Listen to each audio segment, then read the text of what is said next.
Europe 1 Soir. 19h, 21h, Rudy Saada. Il n'y aura pas de discussion territoriale sans Kiev. C'est en tout cas ce qu'assure Emmanuel Macron après son échange avec Donald Trump. C'était cet après-midi en visioconférence, une réunion des alliés censée préparer donc ce face-à-face Trump-Poutine. Ça s'est tenu cet après-midi. On en parle avec nos invités. Tout d'abord, Violeta Moscalou, maître de conférence et présidente fondatrice de Global Ukraine. Bonsoir. Bonsoir. Merci d'être avec nous dans ce studio. Et puis en ligne avec nous, Patrick Martin-Genier, enseignant à Sciences Po, spécialiste des affaires européennes et internationales et puis auteur de cet ouvrage « L'Europe a-t-elle un avenir ?» C'est chez Studyrama. Bonsoir Patrick Martin-Genier. Bonsoir Rudy Saada. Merci d'être avec nous également dans ce studio. Nos débatteurs du soir, deuxième heure, Elliot Maman, journaliste. Bonsoir. Et Michel Fayad, expert en géopolitique. Bonsoir. Bonsoir. Patrick Martin-Genier, cette promesse de ne pas discuter les questions territoriales vendredi, est-ce que vous interprétez ça comme une victoire d'Emmanuel Macron ou plutôt un jeu de dupes ? Écoutez, pour être cynique, pour reprendre une expression célèbre, les promesses n'engagent que ceux qui reçoivent, n'est-ce pas? C'est assez pessimiste, mais j'ai eu l'impression à entendre le président de la République et Friedrich Merz également, le chancelier allemand, que nous étions dans un registre de langue de bois. Écoutez, ça fait des semaines que Steve Witkoff, l'envoyé spécial de Donald Trump à Moscou vers Vladimir Poutine, n'arrête pas de nous parler de transactions territoriales. Et d'un seul coup, on nous annonce que naturellement, il n'y aura aucune discussion sur quelques concessions territoriales que ce soit, qu'il faudra préserver l'intégrité territoriale de l'Ukraine sur ce quoi nous sommes d'accord, la souveraineté, et que donc ce sera exclusivement à l'Ukraine, à Volodymyr Zelensky, de discuter des concessions territoriales. Mais alors, si les deux chefs d'État et de gouvernement, enfin les deux chefs d'État, Trump et Poutine, se réunissent donc en Alaska ce vendredi, de quoi va-t-on parler? C'est ça la question. On ne parle plus de concessions territoriales, on nous parle d'un cessez-le-feu, on nous parle d'échanges de prisonniers, ce qui est très important, mais vous savez, ça fait des semaines que les délégations russes et ukrainiennes se rencontrent en Turquie pour parler de cela. Donc naturellement que ça ira au-delà de cela, mais la difficulté et l'inquiétude des Européens, c'est de se dire quel est le périmètre de cette rencontre. Est-ce qu'on va uniquement parler de cela, des échanges de prisonniers? Est-ce qu'en coulisses, on va parler de concessions territoriales ou pas? Et enfin, très clairement, dans l'entourage de Trump, on nous dit que en réalité, les discussions seront bien plus larges, qu'elles porteront sur les relations futures entre la Russie et les États-Unis en termes de business. On parlera également de l'équilibre des armes en Europe. Donc, on voit évidemment que si le périmètre est assez incertain, on ira au-delà du sort de l'Ukraine et que donc c'est l'intérêt de cette rencontre dont il faut espérer d'ailleurs qu'elle débouche sur quelque chose. Violeta Moscalou, pour Volodymyr Zelensky, il a dit hier, Poutine bluffe, il ne veut pas la paix. C'est en tout cas ce que dit le président ukrainien. Est-ce que dans ce contexte, on peut croire à un cessez-le-feu dès le début de la semaine prochaine, par exemple ? Cessez-le-feu, et puis quoi? Quelle garantie que ce cessez-le-feu dure un certain temps et qu'il soit durable de long terme, en fait, parce que quand Zelensky dit que Poutine bluffe, malheureusement, il y a la réalité des faits qui prouve cela. L'Ukraine a été amenée à faire des communications, négociations avec les Russes au moins 200 fois, 200 rencontres de sorte et d'autre. Il y a eu une vingtaine de cessez-le-feu qui ont été tous depuis 2014, donc depuis l'annexion de la Crimée et la guerre dans le Donbass. Et tous ces 20 cessez-le-feu ont été violés par la Russie. Donc maintenant aussi, c'est pour faire un 21e, juste pour faire plaisir à Poutine et faire sauter les sanctions occidentales qui font mal à son économie, qui se contracte sérieusement et dont maintenant les prévisions de PIB sont en dessous de 1% pour 2025, et ça fait mal. Et c'est ça, le timing. Maintenant, les sanctions, ça prend du temps en fait pour agir, et c'est au moment où on commence à sentir les effets en interne que Poutine souhaiterait effectivement, par un jeu de dupes, essayer de utiliser, manipuler le président américain qui souhaiterait un cessez-le-feu coûte que coûte, parce qu'il veut un prix Nobel. Le fait de voir Donald Trump intervenir, est-ce que cela peut changer la donne avec une méthode très particulière? Oui, c'est vrai que on n'a pas fini d'être surpris par Donald Trump.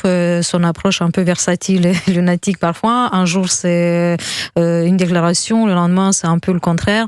En tout cas, moi je pense qu'il faut saluer le courage quand même et l'efficacité de la diplomatie européenne qui a vachement fait avancer et changer le contexte. Vendredi dernier, quand ça a été annoncé le 8 août, le sommet d'Alaska, on avait vraiment l'impression que Trump et Poutine s'apprêtaient à signer un Yalta bis et à faire comme à l'époque de la Deuxième Guerre mondiale, redessiner les frontières et qu'il y aura un accord, swap, échange des territoires et tout ça. Aujourd'hui, on comprend que les messages ont été passés. Trump ne parle plus d'une rencontre pour avoir un accord, mais il dit que ce sera une première rencontre exploratoire, on verra ensuite quel format et tout. Donc pour vous, les Européens ont réussi à revenir dans le jeu. Tout à fait, tout à fait. Et l'Europe n'a pas dit son dernier mot, et l'Europe, c'est pas parce que, encore une fois, c'est pas celui qui crie le plus fort qui gagne la bataille. Donc l'Europe a bien compris la façon de faire de Donald Trump. Zelensky aussi, ils sont habiles aujourd'hui et très vigilants dans leur façon de communiquer, mais il y a une communication, il y a un échange, et tout n'est pas aussi noir aujourd'hui qu'il y a quelques jours quand on a appris que ce sommet allait avoir lieu. Patrick Martin-Genier, est-ce que vous partagez cette analyse? Est-ce que l'Europe sort renforcée de cette séquence?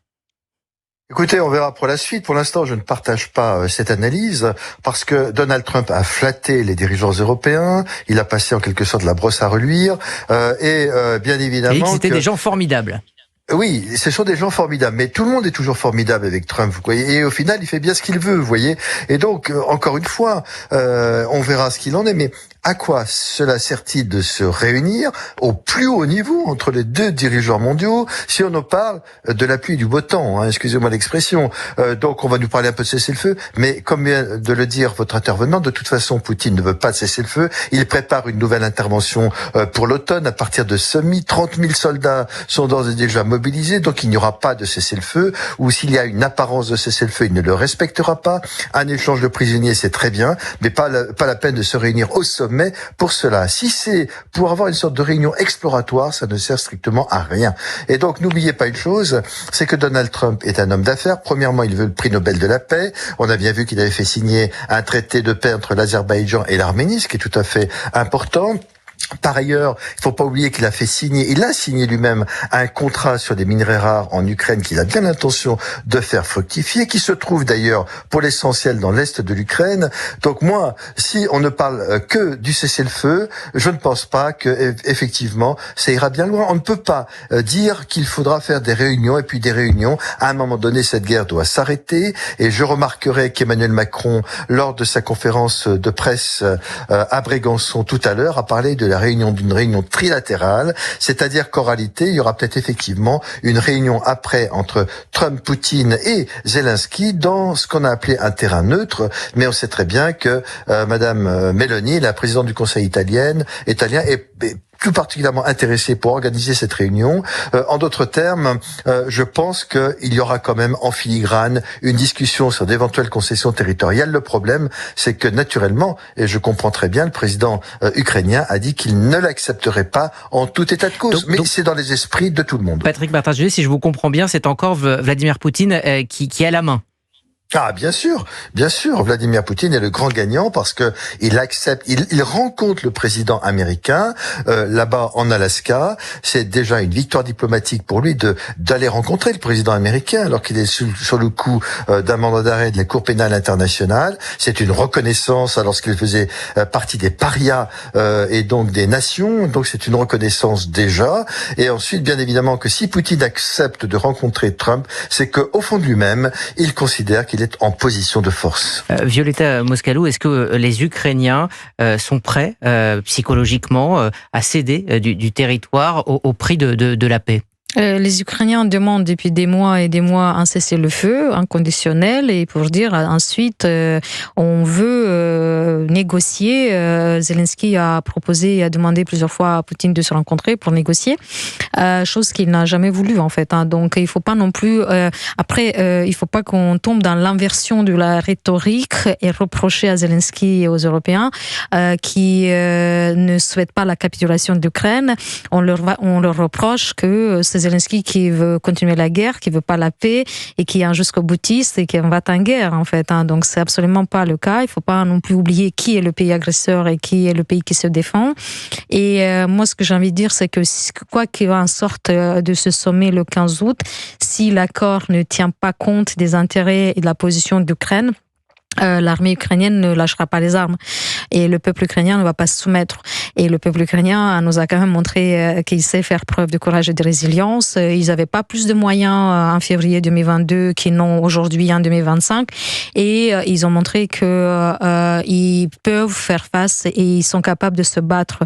Donc aujourd'hui, on souhaite un cessez-le-feu, mais par contre, il ne faut pas non plus faire trop d'erreurs et faire trop de cadeaux à Poutine. Il faut d'abord qui commence par rendre les 20 000 enfants ukrainiens qui ont été kidnappés de façon inconditionnelle, en échange de prisonniers tous pour tous. Et puis après, encore une fois, le cessez-le-feu, c'est que la première case dans une longue liste après de questions sur lesquelles il va falloir trancher. Qui va payer la reconstruction de l'Ukraine? Qui va être porté responsable pour tous ces crimes, toutes ces barbaries, crimes contre l'humanité? Et donc, on n'est pas sorti de l'auberge et on ne sait pas le 15 août que ça ne sera un accord. Ça ne sera effectivement qu'une première étape. Michel Fayad, vous aviez une question, une remarque. Non, pas de question, mais en fait, moi je pense que malheureusement, l'Europe n'a pas su traiter avec Vladimir Poutine et avec Donald Trump, parce que l'Europe est venue avec ses idéaux, ses valeurs, son humanisme, son idéalisme. Et donc en décalage avec la réalité ? C'est pas tant que ça, c'est que peut-être que ça serait... Enfin, peut-être que ça aurait eu un impact si jamais on avait affaire avec d'autres interlocuteurs. Mais vous avez un Donald Trump qui ne pense que business, que commerce, que finance. Et de l'autre côté, vous avez un Vladimir Poutine qui ne pense que militaire et démographique. Parce qu'on l'oublie que l'une des principales raisons de la guerre en Ukraine, c'est le fait que la population russe est en déclin en termes de nombre et que Poutine est à la recherche de populations russes supplémentaires. Et donc, il considère que les populations qu'il a eu de fait en faisant la conquête de ces territoires en Ukraine sont des nouveaux Russes. Donc il y a toujours cette ambition de sauver, entre guillemets, la survie de ce peuple russe. Et donc, au niveau européen, ce qu'il faudrait, c'est parler à Trump business et parler avec Poutine de manière militaire. Comment le faire ? D'un côté, business, on doit dire à Donald Trump que sans l'Europe, eh bien, il n'y a pas de marché de gaz naturel liquéfié pour les États-Unis, qu'on ne signera pas si on n'a pas ceci, on n'a pas cela. Et de l'autre côté, avec Poutine, on doit faire ce que lui a fait au moment de la guerre du Kosovo, c'est-à-dire en 1999, quand il est arrivé et que la Russie était au plus bas, elle n'avait pas les moyens financiers, elle n'avait pas les moyens militaires. Le premier jour du cessez-le-feu au Kosovo, il a fait débarquer des parachutistes russes pour prendre l'aéroport de Pristina. Et nous, qu'est-ce qui nous manque pour faire la même chose ? Faire un coup d'éclat, montrer, sans nous battre avec les Russes, mais comme lui ne s'était pas battu avec l'OTAN, il s'était pas battu avec les Albanais. Hein. Il était venu, il a juste dit, voilà, je prends le contrôle de l'aéroport. Nous, on pourrait faire quelque chose de similaire en lui disant, comme tu l'as fait, on le fait. Et en fait, ce serait vécu comme une escalade. Non, parce que si nous on vient en disant nous on n'est pas là pour nous battre, mais on est là pour prendre, par exemple, on fait la sécurisation de telle centrale électrique, de tel pont, de je ne sais quoi. D'ailleurs, Donald Trump avait dit, si vous vous souvenez, il avait dit qu'il est dans l'intérêt de l'Ukraine de signer avec les États-Unis, parce que quoi que les États-Unis prennent, alors les Russes n'oseront pas taper. Parce que si les entreprises américaines sont là, si les soldats américains sont là, etc., qu'est-ce qui nous manque ? Violetta, est-ce que vous voulez réagir ? Oui, à côté de la logique de business as usual qui ressort de commentaires précédents, j'ai envie quand même de dire heureusement qu'en Europe, on pense encore que le droit international vaut quelque chose, que l'humanisme en politique, c'est pas vraiment des vaines paroles et qu'on doit maintenir quand même une pression et toutes ces sanctions et on ne pourra pas fermer les yeux sur ces crimes contre l'humanité maintenant au XXIe siècle comme on a fait au XXe siècle parce que je signale que le mal qui n'a pas été puni au moment où, après la Deuxième Guerre mondiale, il y a eu un Nuremberg contre le nazisme, mais il n'y a jamais eu de Nuremberg contre le crime de stalinisme, le goulag, tout ce qu'il y a eu. Ma famille, tous les 4 côtés, mes grands-parents, ils ont tous souffert des déportations, d'expropriations et ainsi de suite. Si on n'a pas puni à l'époque, c'est pour ça qu'aujourd'hui, Staline est considéré et vu comme un héros par Poutine et par tous les Russes et que si parce maintenant... Un travail de mémoire n'a n'a pas été on fait. refait maintenant la même erreur. Ce monstre, il va pas s'arrêter. Et le revanchisme va continuer. Et Poutine, il a très bien dit clairement qu'il veut que le monde revienne comme il était en 1996, avant l'élargissement de l'OTAN. Et il voudrait restaurer l'Empire soviétique ou bien carrément la Russie tsariste du temps de Pierre le Grand, en fait. Alors, Patrick Martin-Jeunesse, je voulais vous poser une question justement sur les Européens. Ils seront donc absents de ce sommet. Ils ont été de facto écartés. Est-ce que ce sommet risque de marquer un recul durable de l'influence européenne et un risque quelque part pour la sécurité du continent? Les décisions se prennent sans les Européens. Alors, on conseille un petit peu avant, on essaye de coacher Donald Trump, de faire passer des idées, mais on n'est pas autour de la table. Non, vous l'avez dit, le terme, c'est on fait du coach, on fait de l'accompagnement, on discute. Certains diraient qu'effectivement, on est des commentateurs en Europe. D'ailleurs, il n'y a qu'à voir la façon dont Ursula von der Leyen s'est soumise complètement à Donald Trump dans les négociations commerciales. Nous sommes incapables de faire face aux grandes puissances, ce qui ne veut pas dire que l'Europe à terme n'aura pas un rôle à jouer. Je rappellerai quand même que l'Ukraine est candidate à l'Union européenne et qu'en fait l'Union européenne sera là pour reconstruire largement donc l'Ukraine. Il y aura effectivement après des contrats, il y aura certainement beaucoup de choses à faire, mais l'adhésion de l'Ukraine n'est pas encore là. Mais en tout cas, il y a un processus d'adhésion et il est très clair que l'Europe et notamment l'Allemagne constituent les principaux contributeurs, tout de même militaires, à l'Ukraine. Mais politiquement, nous n'existons pas. Il n'y a pas d'union politique, il n'y a jamais eu d'union politique. Les seuls qui comptent, c'est les grandes puissances, telles que la France, le Royaume-Uni d'ailleurs qui n'est plus dans l'Union européenne. Donc nous avons été écartés politiquement et nous sommes apparus comme des sortes de sous-traitants des États-Unis. D'ailleurs, ce qui est intéressant, c'est le président Macron a parlé de garanties de sécurité qui ne serait pas le cas de l'OTAN, mais des garanties de sécurité dans lesquelles certains pays pourraient prendre part, cette fameuse coalition des volontaires qui pourrait éventuellement s'assurer d'un cessez-le-feu. Mais la question, je suis d'accord avec ce qui vient d'être dit, c'est évidemment qu'il faudra juger les principaux responsables de ces crimes de guerre, mais dans un premier temps, c'est la question est de savoir est-ce qu'on veut mettre fin à cette guerre ou pas? Et je suis désolé de le dire, mais la question des concessions territoriales est dans toutes les têtes, même celle des Européens, notamment le Donetsk. Voilà, c'est quelque chose qu'il faut garder à l'esprit, même si nous sommes d'accord, ce sera à l'Ukraine de décider finalement de la solution que veut donner ce pays à la guerre. Patrick Martin, restez avec nous encore quelques minutes, ainsi que Violetta Moscalou. J'ai encore une question sur le futur de Volodymyr Zelensky sur la scène politique ukrainienne.